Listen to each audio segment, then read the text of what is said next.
Welcome to Fireside Chats with Mats, with Mats,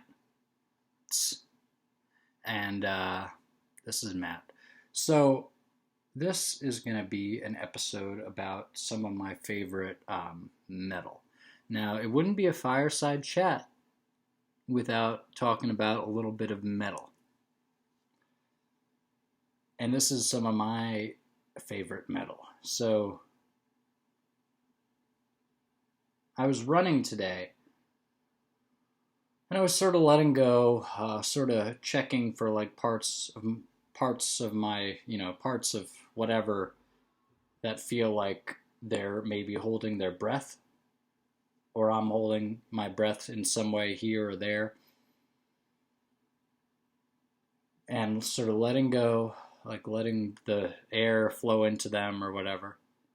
And not even necessarily like following the breath into them or something. Well, maybe, I don't know, but just sort of noticing where the breath has been held and letting go of that a little bit. And I was listening to Blind Guardian, and Blind Guardian, I was listening to the album Follow the Blind. It's the earliest album I have by them. The next one would be whichever came first.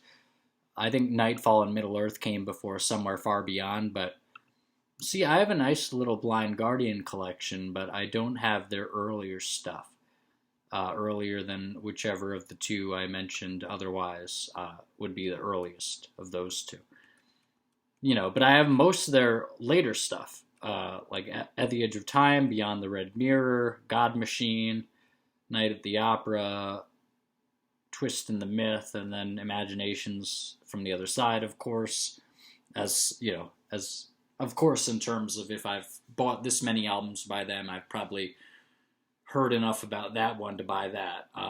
But Follow the Blind has a very different style. The vocal style actually sounds like basically it doesn't sound like a different singer. Hansi Kirsch still sounds like Hansi Kirsch, but he sounds like he's sort of groaning or grinding out his lyrics like rah rather than ah. And I was listening to it and on the run/walking and thinking, wow, it's incredible that this guy ended up becoming the Hansi Kirsch, because he's not that notable of a singer. I listened to Follow the Blind. I've essentially listening to it a second time, maybe a third right now, but he's not like a notable singer. He sounds like sort of a more average, like kind of thrash metal singer, just kind of growly, not like death metal growls nor black metal, but sort of like a rough around the edges kind of vocal style. And it's just amazing because think of it this way.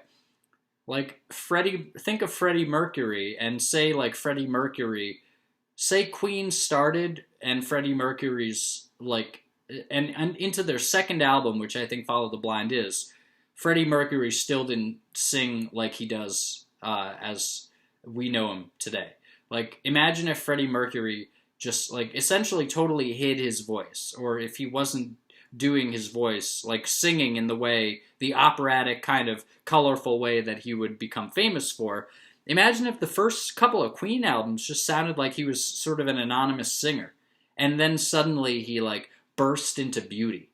That's what seems to have happened with Blind Guardian. I think there's another album between Follow the Blind and whichever is the second earliest album I have by them, but basically the whole Nightfall, that beautiful, clean singing that he does with Blind Guardian that they're iconic for. It's not here, but it's incredible because this is the guy who does that beautiful singing. So it's how the hell did they get so lucky to have this beautiful singer and just release literally album after album, it seems, of him not doing that beautiful singing. Now, maybe the first Blind Guardian album, the one where the guys are playing chess or something, maybe that one does have clean singing, but it seems from this one that they might have started off and went for at least a little while with him just basically being an average singer. And it's like, what are the what are the chances that someone's as good of a singer as him in the first place? But B, what are the chances that they've got like one of the best ever singers in metal? Maybe I'd say he's like my favorite metal singer of all time. Maybe above Bruce Dickinson. Like truly, Hansi Kirsch from Blind Guardian, beautiful. How, maybe above Rob Halford. Like sincerely, he's really good. Hansi Kirsch, or at least his voice has a sound. It has a golden sound, like a sound that's from the Lord of the Rings, like a golden elven voice that I don't know if I have ever heard any other singer even touch it.